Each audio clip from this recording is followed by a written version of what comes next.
السؤال الخامس. أبو أسامة، نعرفك خلال دروسك منذ أكثر من 10 سنوات، فكنت تدعو في دروسك إلى هذا التفسير، أي الكفر دون كفر. لماذا الآن هذا التغيير؟ هل هناك خلاف بين العلماء حول هذه المسألة؟ Abou Sama, on te connaissait à travers tes cours depuis maintenant plus de 10 ans et t'appelais à ce tafsir, c'est-à-dire le kufr duna kufr d'Ibn Abbas. Pourquoi aujourd'hui ce changement? Est-ce qu'il y a une divergence entre les savants sur ça? Non. Il n'y a rien de nouveau dans le dogme. Et en ce qui me concerne, je ne vois pas l'importance d'un côté de parler de moi-même. Mais si on vient à cela, c'est qu'il n'y a rien de nouveau. Pour être plus clair, il n'y a rien de nouveau. Le fait d'avoir propagé le dogme d'Ibn Abbas, kufr duna kufr, comme on a élargi dans la question précédente, kufr duna kufr, il y a nul doute dans cela. D'un côté, on a pris la charge de répliquer sur Ahl al-Bida' min al-Khawarij qui existait en France. On a pris cette charge-là et on a suivi les traces des ulama et tout, tels que Cheikh al-Fawzan, tels que Cheikh Ibn Baz, Cheikh Ibn Uthaymin. Et ce n'est pas tout ce qui est su qui doit être élargi ou bien émancipé devant tout le monde, ou bien des fois on a des convictions dans des sujets que les gens, surtout en France, ils ne sont pas prêts, ils n'étaient pas prêts à recevoir certaines vérités, certaines sciences. Cela fait partie du manque de savoir, d'élargir et d'éclaircir tout ce qui est, plutôt de dire tout ce qui est à dire. La shak annahu, il y a une grande différence entre ceux qui écoutent à Riyad que ceux qui écoutent à Paris. Il y a une grande différence. Les gens à Riyad et tout, ou bien autre part le Medina, ou bien Mecca, ou bien, sont des gens qui sont entourés de ulama, et même si quelque chose cloche dans leur écoute et tout, ils vont partir voir les ulama, ils vont leur poser la question, ils vont éclaircir, ils vont demander l'éclaircissement et tout. Ceux-là, c'est des gens qui sont prêts à recevoir toutes sortes de sciences et tout. Le terrain, il est propice. Les ulama, ils sont partout. Mais ce n'est pas le cas en France. On était en France, on a fait des durus. Allah Azza wa Jal kataba khayran kathiran, katabahu Allah Azza wa Jal. Nos frères, ils ont participé en cela, ils ont fait toutes les causes, ils ont donné des milliers d'heures et tout de leur part, ils ont délaissé leur famille, ils ont délaissé leurs enfants et tout, ils ont délaissé leur foyer et tout, pour la cause de Da'wa ilallah à l'époque où on était. Alhamdulillah, ça a donné beaucoup de fruits, quoique on n'est pas en train de voir cela et tout de nos jours, mais des fois lorsqu'on se réveille comme ça, on trouve 70 frères, 70 sœurs dans ton quartier et tout, alors que à l'époque on se comptait 5, 6 frères et tout. Hadihi ni'matun min Allah. Ceci c'est une ni'ma d'Allah Azza wa Jal, mais ce n'est pas venu comme ça, c'est venu après des heures et tout qu'on a donné et tout, à des cours, à des questions-réponses, à des assises entre nous, à des moments de rigolade et tout, mais ça tournait toujours autour de din et autour de da'wa ilallah et autour de le fait d'avancer dans son din. Le fait que c'est du kufr duna kufr, comme j'ai éclairci dans la question précédente et tout, on n'était en rien en tort d'avoir éclairci que c'est du kufr duna kufr, tout en évitant de répondre à des sujets ou bien de rentrer dans des discussions avec Jama'at al-Takfir ou bien al-Khawarij. On rentrait avec eux dans les dans les détails. On n'est pas rentré dans les détails parce qu'on voyait pas que les gens ils étaient prêts pour cela.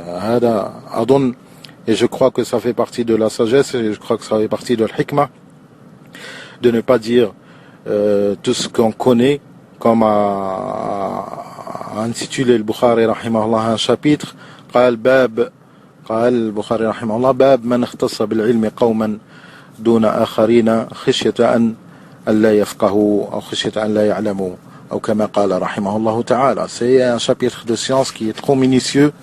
Ce n'est pas de cacher la religion d'Allah Azza wa Jal, ou bien lorsque quelqu'un l'a dit, on va dire non, tu mens et tout, alors que nous, dans notre conviction, c'est la vraie aqidah et tout. Non. Mais si le sujet, il est étalé, il est éclairci, il est posé à la discussion et tout, on doit répondre, on doit prendre les choses en main. Faute de beaucoup de frères et tout, Allahu Ta'ala a'lam, la cause de cette peur-là, c'est que beaucoup de nos frères et tout, salafiyyin, qui se prétendent salafiyyin et tout, bien qui sont salafiyyin, sans viser une personne précisément. Lorsque les jeunes leur posent la question, parce que les jeunes ne sont plus les jeunes ce qu'ils étaient, cela fait 20 ans. Les jeunes aujourd'hui, il va sur le net, il ouvre, il est passionné par din, il a la chaleur et tout d'apprendre son din et tout. Il ouvre un net, un forum, une question, il rentre dans Paltalk, dans le truc, le programme et tout. Et une shubha, voilà, elle est placée par quelqu'un de mal intentionné, par un khariji, par un mubtada', par un murji'. La question elle lui est posée, kuffar, les hukam sont des kuffars et tout. Alors si lui, ça va avec sa passion, il est parti. Ce frère-là, il sera parti.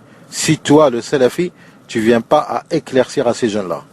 Ce que faisaient nos frères et tout, ils étaient en tort. Et je ne cesse de le dire, parce qu'ils doivent parler de ces sujets-là, mais avec sunnah, avec les propos des ulama.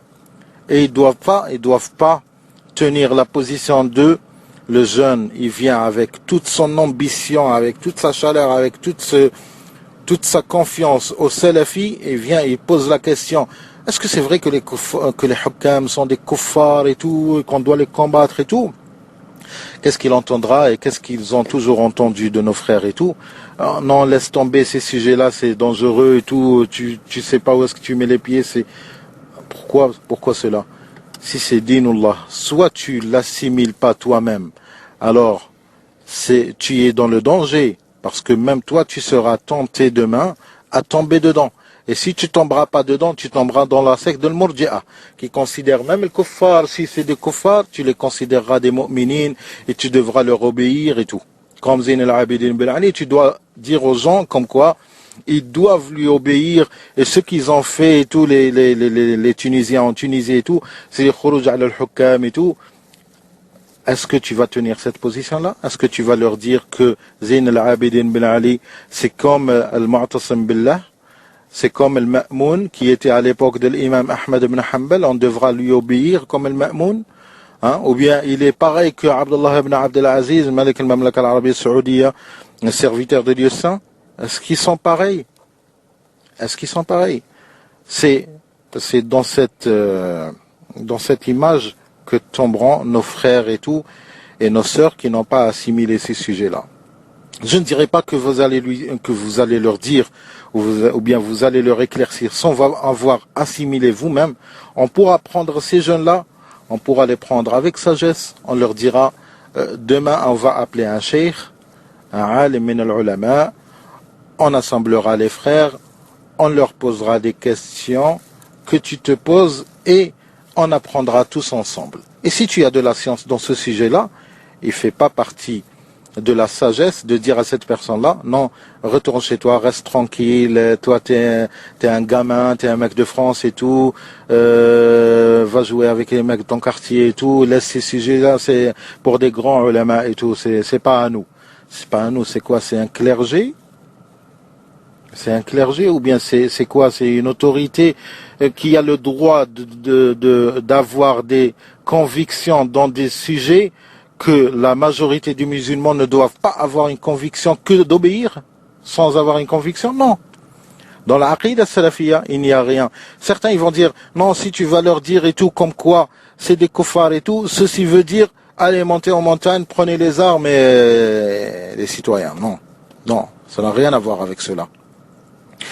Et le fait qu'on n'assimile pas ces sujets-là, et le fait que nous-mêmes, salafiyoun, et des fois on a des doros, et des fois on fait des cours et tout, et on maîtrise pas ces sujets-là, c'est de faire l'amalgame. C'est de faire l'amalgame entre les deux sujets. De dire que tel gouverneur c'est un kafir, cela veut dire prenez les armes. Non, ça n'a rien à voir. Ça n'a rien à voir et les ulama, ils expliquent cela. Et dans les détails, si on a appris, on saura qu'il y a une différence, la différence entre les deux sujets. La différence entre les deux sujets. Hadawa. En Tunisie, par exemple, s'ils avaient rien fait, les Tunisiens, ils s'étaient pas lancés, j'aurais jamais appelé les Tunisiens à prendre les armes. Au contraire, bien au contraire, j'aurais mis en garde sur le fait de prendre les armes. Même si j'ai la conviction, et j'avais la conviction, comme quoi Zine al-Abidin, il n'y a nul doute que c'est un kafir billah, comme quoi ce n'est pas un musulman. Il n'y a nul doute dans cela. Et celui qui doute dans cela, comme a dit Muhammad al-Amin al-Shanqiti, rahimahullah, dans son tafsir, celui qui doute dans cela, il est encore plus égaré que ces gouverneurs-là.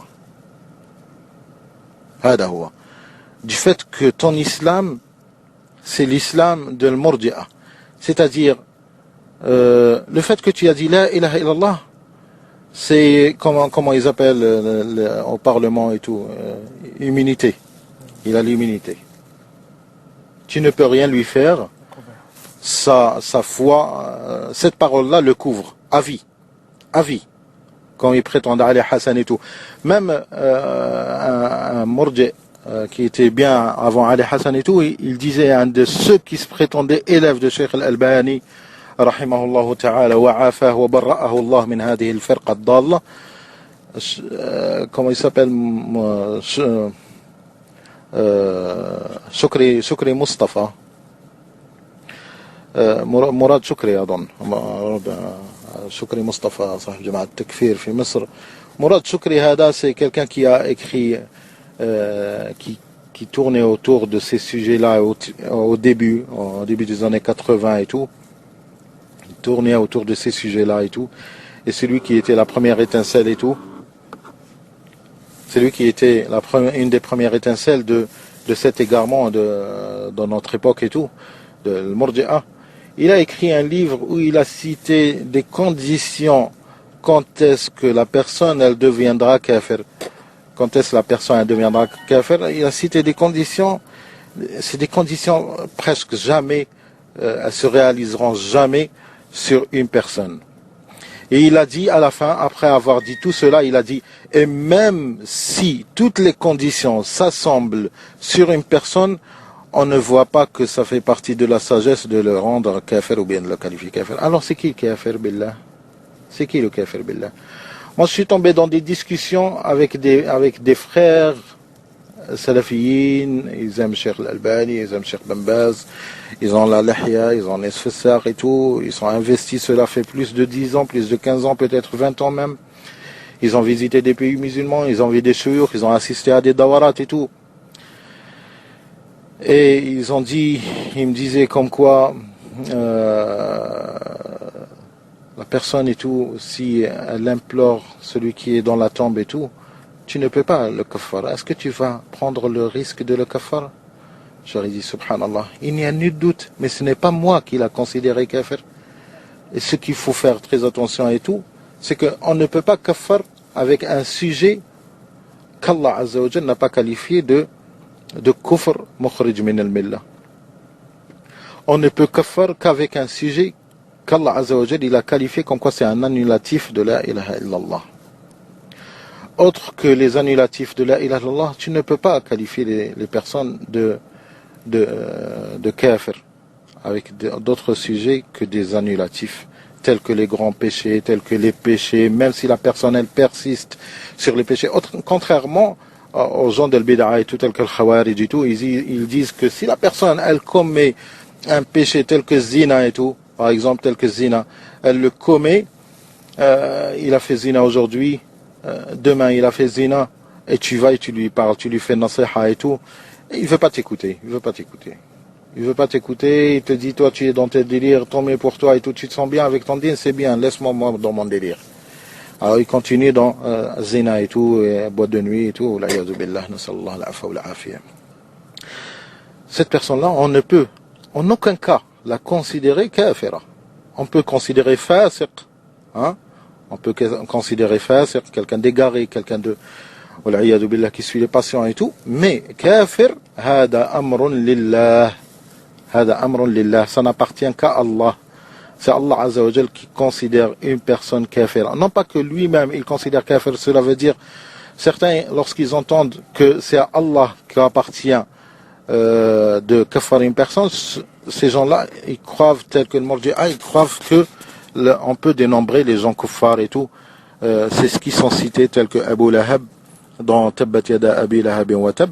Dans le verset, il est cité comme quoi il sera kafir et tout, et sa fin, il sera dans l'enfer et tout. Alors celui-là, on peut le kuffar. Autre que cela et tout, on peut pas le kuffar. Ça, c'est kalamun lam yaqulhu ahlul ilm. Ibn Taymiyyah, rahimahullah, il kaffar des personnes et tout, il a kaffar des personnes en eux-mêmes. Des personnes en eux-mêmes, il les a kaffar lui-même.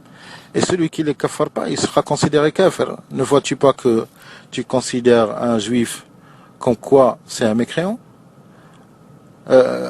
Tu considères un chrétien comme quoi c'est un mécréant? Même eux, un juif, ils considèrent un musulman et un chrétien comme étant mécréant. Sinon, ils ne seraient pas juifs. Sinon, ils se diraient, moi je suis multinational, ou bien je ne sais pas comment il décrira cela. Multireligion, j'adopterai toutes les religions. Ça n'existe pas. Parce que chaque religion, elle considère celui qui ne l'adopte pas, elle le considérera loin de la religion de vérité. Si ce n'était pas la vérité pour lui, il n'aurait pas suivi, il n'aurait pas maintenu sa position. C'est pour cela, un chrétien, il considère un musulman et un juif mécréant, et le musulman, il considère le juif et le chrétien mécréant, et ainsi de suite. Il n'y a rien, pour résumer, il n'y a rien qui a changé, mais le fait d'éclaircir certains sujets, c'est pas donné à tout le monde, et on ne peut pas, surtout moi qui avait des cours et tout, qui étaient des assemblées, des frères et tout, des débutants, des anciens et tout, mais je ne pouvais pas m'émanciper ou bien m'élargir et tout sur les détails de certains sujets qui peuvent être plus une fitna pour certains, qui peuvent être plus, ça mettra plus des personnes dans le délire que pas comme le Murji'a. Le Murji'a par exemple, ils ont voulu éclaircir la aqidah de Murji'a à n'importe qui. Pour le Murji'a et tout, les gens de nos jours et tout, c'est devenu comment? Parmi les traces de l'irja, de l'aqidah de Murji'a, parmi leurs traces, c'est que tout le monde il est devenu croyant. Même quelqu'un qui ne fait pas salat, qui fait pas zakat, qui n'a jamais fait saum, qui n'a jamais fait rien du tout, mais du fait que sa maman et son papa ils lui ont donné un nom qui s'appelle Fodel, ou bien qui s'appelle Abdel Hakim, ou bien qui s'appelle je ne sais qui, Khaled ou bien, alors il donne ce nom-là, alors je suis musulman. Même lui, en lui-même, il croit qu'il est musulman. Même lui, en lui-même, il a la conviction comme quoi il est musulman. Et s'il il va voir un cheikh, et ce cheikh-là, par son malheur, il tombera un murji et tout, il va lui dire, est-ce que je suis un croyant ou bien un musulman? Il lui dira, est-ce que tu dis la ilaha illallah? Il dit, bien sûr, la ilaha illallah, Muhammad Rasulullah, voilà. Est-ce que tu sais quelque chose d'autre de plus? Je sais qu'il faut se circoncire.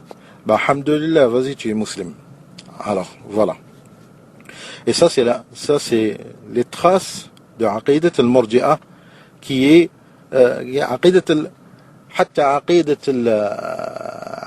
al-Jahmiyya. Aqidat al-Jahmiyya. Pourquoi cela? Parce que al-Jahmiyya, pour eux, l'iman, c'est at-tasdiq. L'iman, pour eux, c'est at-tasdiq. Le fait de concevoir que c'est ça la vérité dans son cœur, pour eux, ça y est, la personne qui conçoit que cette chose-là, c'est la vérité, que Allah, c'est la vérité, que Mohammed sallallahu alayhi wa sallam, c'est la vérité, que c'est un prophète et tout, le fait que je conçois ça dans mon cœur, ça fait de moi un croyant. Et les ulama, bien sûr, ulama Ahl-Sunnah, ils répliquent sur eux tout simplement, sans aller chercher loin. Ils leur disent, cela veut dire comme quoi, vous concevez comme quoi Pharaon, c'est un kafir, un mu'min, comme quoi Pharaon c'est un mu'min. Pourquoi cela? Parce que Pharaon, à la fin, il s'est rendu compte, même au début, il s'est rendu compte comme quoi Moussa alayhi salam, c'était la vérité, c'était le prophète d'Allah, et que la ilaha illallah. Mais cela n'a pas fait de lui un croyant. Même le shaitan, il reconnaissait comme quoi Allah Azza wa Jal, la divinité revient à Allah Azza wa Jal. Hein, dans plusieurs versets, on trouve que le shaitan, il disait comme quoi Rabbi. Lorsqu'il parle à Allah Azza wa Jal, il dit Rabbi. Cela n'a pas fait de lui un croyant. Et c'est ça la aqidah de Al-Jahmiyya. Aqidah de Al-Jahmiyya. Naam. هذا والله تعالى أعلم.